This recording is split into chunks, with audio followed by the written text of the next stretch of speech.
ಎಲ್ರಿಗೂ ನಮಸ್ಕಾರ ರೀ. ನಾವು ಇವತ್ತು ಚಪಾತಿ ಮಾಡೋದನ್ನು ತೋರ್ಸಾಕತ್ತೇವೆ ನೋಡ್ರಿ. ಇದೇನಿದು ನಮಗಿನ್ ಚಪಾತಿ ಬರಲ್ಲ ಅಂತ ಅನ್ಕೋಬೇಡ್ರಿ. ಯಾರ್ಯಾರು ಹೊಸದಾಗಿ ಅಡಿಗೆನ ಕಲಿತಾರಲ್ರಿ ಅವರಿಗೋಸ್ಕರ ಈ ಚಪಾತಿ ಮಾಡೋದನ್ನು ತೋರ್ಸಾಕತ್ತೇವೆ ನೋಡ್ರಿ. ಅಗದಿ ಮೆತ್ತಗೆ ಪದರಾಗಿರುವಂಥ ಚಪಾತಿ ಮುಂಜಾನೆ ಒಂದು ಸತಿ ಮಾಡಿಟ್ರಾತ್ರಿ ಸಂಜೆವರೆಗೂ ಹಾಗೆ ಮೆತ್ತಗೆ ಸಾಫ್ಟಾಗಿ ಹಾಗೆ ಇರ್ತಾವೆ ನೋಡ್ರಿ. ಹೆಂಗೆ ಮಾಡೋದತ್ತ ಒಂದು ಸತಿ ವಿಡಿಯೋನ ನೋಡ್ರಿ ಪೂರ್ತಿಯಾಗಿ. ನೀವೇನಾದರೂ ನಮ್ಮ ಚಾನಲ್ನ ಹೊಸದಾಗಿ ನೋಡ್ತಿದ್ರೆ ಬೆಲ್ ಬಟನ್ ಮೇಲೆ ಕ್ಲಿಕ್ ಮಾಡಿ ಸಬ್ಸ್ಕ್ರೈಬ್ ಆಗಿ. ಹಾಗೆಯೇ ಫೇಸ್ಬುಕ್ಕು ಇನ್ಸ್ಟಾಗ್ರಾಮ್ನ ಫಾಲೋ ಮಾಡಿರಿ.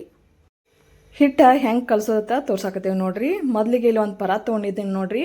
ಹಂಗೆ ಅದ್ರ ಜೊತೆ ಗೋಧಿ ಹಿಟ್ಟನ್ನು ತೊಗೊಂಡಿದ್ದೇವೆ ನೋಡ್ರಿ. ಒಂದು 5 kg ಆಗುವಷ್ಟು ಗೋಧಿನ ಬೀಸ್ಕೊಂಬಂದಿದ್ದೇವೆ ರೀ ನಾವು ಹೊರಗಡೆ. ಅದನ್ನು ಇಲ್ಲಿ ತೋರ್ಸಾಕತ್ತೇವೆ ನೋಡ್ರಿ. ನೀವು ಬೇಕಾದ್ರೆ ಅಂಗಡಿಯಲ್ಲಿ ಸಿಗ್ತೈತ್ರಿ, ಅಂಗಡಿಯಲ್ಲಿ ತಂದೂ ಮಾಡ್ಬೋದ್ರಿ. ಇಲ್ಲಿ ಸ್ವಲ್ಪ ಸಾನ್ಗೆ ಒಳಗೆ ಹಾಕ್ಕೊಂಡು ಸಾನ್ಸಾಕತ್ತೀನಿ ನೋಡ್ರಿ. ಅದೇನು ಗೋಳ್ ಇರ್ತೈತಲ್ರಿ ಅದೆಲ್ಲ ಮ್ಯಾಗ ಬರ್ತೈತ್ರಿ. ಎಲ್ಲ ಚಲೋತ್ನಾಗ ಸಾನ್ಸ್ಕೋಬೇಕ್ರಿ. ಅದನ್ನು ಒಂದು ಕಡೆ ಎತ್ತಿಟ್ಕೊಳತ್ತೀನಿ ನೋಡ್ರಿ ಗೋಳನ್ನು. ಹಂಗೆ ಅದ್ರ ಜೊತೆ ರೀ ಹಿಟ್ಟನ್ನೆಲ್ಲ ಒಂದೇ ಕಡೆ ಗೋಳೆ ಮಾಡ್ಕೋಬೇಕು ನೋಡ್ರಿ. ಇಲ್ಲಿ ಸ್ವಲ್ಪ ರುಚಿಗೆ ತಕ್ಕಷ್ಟು ಉಪ್ಪನ್ನು ಹಾಕೋಬೇಕ್ರಿ. ಅದನ್ನು ಎಲ್ಲ ಸರಿಯಾಗಿ ಕಲಿಸ್ಕೋಬೇಕು ನೋಡ್ರಿ. ಹಂಗೆ ಅದ್ರ ಜೊತೆ ರೀ ಸ್ವಲ್ಪ ನೀರು ತೊಗೋಬೇಕ್ರಿ. ಸ್ವಲ್ಪ ನೀರು ಹಾಕ್ಕೊಂಡು ಗಟ್ಟಿಯಾಗೆ ಕಲಿಸ್ಕೋಬೇಕು ನೋಡ್ರಿ.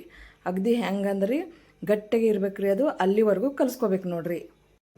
ಹಂಗೆ ನೀರು ಕಡಿಮೆ ಬೀಳ್ತಿರ್ತಾವ್ರಿ. ಮತ್ತು ನೋಡ್ಕೊಂಡು ನೀರು ಹಾಕ್ಕೊಂಡು ಕಲಿಸ್ಕೋಬೇಕು ನೋಡ್ರಿ. ಜಾಸ್ತಿ ನೀರು ಹಾಕಿದ್ರಿ ಅಳಸಾಗ್ತೈತ್ರಿ. ಹಿಂಗಾಗಿ ಗಟ್ಟಿನ ನಾದ್ಕೊಳ್ಳೋದು ಚಲೋ ನೋಡ್ರಿ. ಹಿಂಗೆ ಗಟ್ಟಿಯಾಗ ನಾದ್ಕೊಂಡು ಇಟ್ಟು ನೋಡ್ರಿ. ಒಂದು ಬೆರಳು ಮುಟ್ಟಿದ್ರೆ ಹೆಂಗೆ ಒಳಗೆ ಹೋಗ್ತೈತೆ ನೋಡ್ರಿ. ಹಂಗೆ ಕಲಿಸಿ ಇಡ್ಬೇಕು ನೋಡ್ರಿ.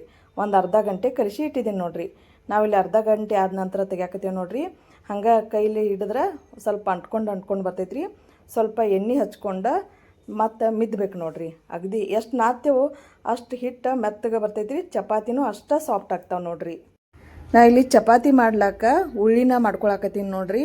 ಅಗದಿ ಸಣ್ಣ ಉಳ್ಳಿನ 2 ಉಳ್ಳಿನ ತೊಗೊಂಡಿದ್ದೀನಿ ನೋಡ್ರಿ. ಹಂಗೆ ಅದ್ರ ಜೊತೆ ಒಣ ಹಿಟ್ಟನ್ನು ತೊಗೊಂಡಿದ್ದೀನಿ ನೋಡ್ರಿ. ಅವಕೂರ್ನ ಏನು ಉಳ್ಳಿ ಮಾಡಿ ಇಟ್ಕೊಂಡಿದ್ದೇವಲ್ರಿ ಅವಕೂರ್ನ ಎರಡು ಸೈಡ ಹಿಟ್ಟದಾಗ ಅದ್ದಾಕತ್ತೀನಿ ನೋಡ್ರಿ. ಹಂಗೆ ನಾ ಇಲ್ಲಿ ಒಂದು ತಗಡಿನ ಸೀಟ್ ತೊಗೊಂಡಿದ್ದೀನಿ ರೀ ಚಪಾತಿ ಮಾಡ್ಲಾಕ. ಸ್ವಲ್ಪ ಮ್ಯಾಗ 2 ಕಡೆ ಎಣ್ಣೆ ಹಚ್ಕೋಬೇಕು ನೋಡ್ರಿ. ಹಂಗೆ ಒಂದ್ರ ಮ್ಯಾಲೆ ಒಂದಿಟ್ಟು ಸ್ವಲ್ಪ ಒಣ ಹಿಟ್ಟನಾಗ ಅದ್ಕೊಂಡು ಚಪಾತಿನ ರೌಂಡ್ ಶೇಪಾಗಿ ಮಾಡ್ಬೇಕು ನೋಡ್ರಿ. ಎಲ್ಲ ಲಟ್ಸಿದ ನಂತರ ಮ್ಯಾಗ ಇನ್ನೊಂದು ಸ್ವಲ್ಪ ಎಣ್ಣೆ ಹಚ್ಕೋಬೇಕು ನೋಡ್ರಿ. ಯಾಕಂದ್ರೆ ಸಾಫ್ಟಾಗಿ ಬರ್ತಾವ್ರಿ. ಹಂಗೆ ಇನ್ನೊಂದು ಕಡೆ ತೆವಿ ಕಾಯಕ್ಕೂ ಇಟ್ಕೊಂಡಿದ್ದಾರೆ. ಅದು ಏನು ತೆವಿ ಕಾಯ್ದೈತಲ್ರಿ ಅದ್ರ ಮ್ಯಾಲೆ ಚಪಾತಿನ ಹಾಕ್ತಾಯಿದ್ದೀನಿ ನೋಡ್ರಿ. ಹಿಂಗೆ ನೋಡ್ರಿ ಹೆಂಗೆ ಉಬ್ಬಿ ಬರ್ತೈತ್ರಿ. ಅಗದಿ ಮೆತ್ತಗೆ ಉಬ್ಬಿ ಬರ್ತೈತ್ರಿ. ಮ್ಯಾಗ ಇನ್ನೂ ಬೇಕಾದ್ರೆ ಒಂದು ಸ್ವಲ್ಪ ಎಣ್ಣೆನೂ ಹಚ್ಕೋಬೋದ್ರಿ. ನಾನೇನು ಇಲ್ಲಿ ಹಚ್ಕೊಂಡಿಲ್ರಿ. ಹಿಂಗೆ ಹೊಳ್ಳಿಸಿ ಹಾಕ್ಬೇಕು ನೋಡ್ರಿ. ಅವು ಹೆಂಗೆ ಕಣ್ಣು ಬೀಳ್ಬೇಕಂತಾರಲ್ರಿ ಕರಿಯಾಗಿರೋ ಅಂತಾಗ ಹಂಗೆ ಚಪಾತಿನ ಬೇಯಿಸ್ಕೋಬೇಕು ನೋಡ್ರಿ. 2 ಸೈಡ ಬೇಯಿಸ್ಕೊಂಡು ಒಂದು ತಾಟ್ನಾಗರ ಅಥವಾ ಒಂದು ಪ್ಲೇಟ್ನಾಗೆ ಎತ್ತಿಟ್ಕೋಬೇಕು ನೋಡ್ರಿ. ಹಂಗೆ ಆಗಲಿ ಚಪಾತಿ ಹೆಂಗೆ ಮಾಡ್ಕೊಂಡಿದ್ದೇವಲ್ರಿ ಅದ ಸೈಜ್ನಾಗ ಮತ್ತು ಉಳ್ಳಿನ ತೊಗೊಂಡು ಇಲ್ಲಿ 3 ಪದರನ್ನ ಮಾಡಾಕತ್ತೀನಿ ನೋಡ್ರಿ. ಅಂದ್ರೆ ಲೇಯರ್ ಬರ್ತಾವತ್ ಹೇಳಿ ಒಣ ಹಿಟ್ಟನಾಗ ಅದ್ಕೊಂಡು ಮತ್ತು ಮಾಡಾಕತ್ತೀವಿ ನೋಡ್ರಿ. ಹಂಗೆ ಒಂದರಂತೆ ಒಂದು ಚಪಾತಿನ ಮಾಡ್ಕೋಬೇಕು ನೋಡ್ರಿ. ಹಿಂಗೆ ಚಪಾತಿನ ನಮ್ಮ ಉತ್ತರ ಕರ್ನಾಟಕದ ಕಡೆ ಜಾಸ್ತಿ ಮಾಡೋದು ನೋಡ್ರಿ.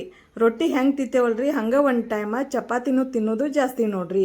ಸಣ್ಣ ಮಕ್ಕಳಿಗೆ ಲಂಚ್ ಬಾಕ್ಸಿಗೆ ಅಥವಾ ಮಧ್ಯಾಹ್ನ ಊಟಕ್ಕೆ ರಾತ್ರಿ ಊಟಕ್ಕೂ ಇದೇ ರೀತಿಯಾಗಿ ಮಾಡ್ಕೊಂಡು ತಿನ್ನೋದು ಜಾಸ್ತಿ ರೀ ನಮ್ಮ ಕಡೆ ಎಲ್ಲ. ಹಿಂಗೆ ಚಪಾತಿನ ಒಂದು ಸತಿ ಮಾಡಿ ನೋಡ್ರಿ. ಹೆಂಗೆ ಬರ್ತತ್ತ ವಿಡಿಯೋದಲ್ಲಿ ಕಾಮೆಂಟ್ ಮಾಡಿರಿ. ನಿಮಗೇನಾದರೂ ವಿಡಿಯೋ ಇಷ್ಟ ಆದ್ರೆ ಲೈಕ್ ಮಾಡೋದು ಮಾತ್ರ ಮರಿಬೇಡ್ರಿ. ಹಾಗೆ ಸಬ್ಸ್ಕ್ರೈಬ್ ಆಗಿ ಶೇರ್ ಮಾಡಿರಿ. ಮತ್ತೆ ಇನ್ನೊಂದು ವಿಡಿಯೋದಲ್ಲಿ ಸಿಗ್ತೀನತ್ರಿ. ನಮಸ್ಕಾರ ರೀ.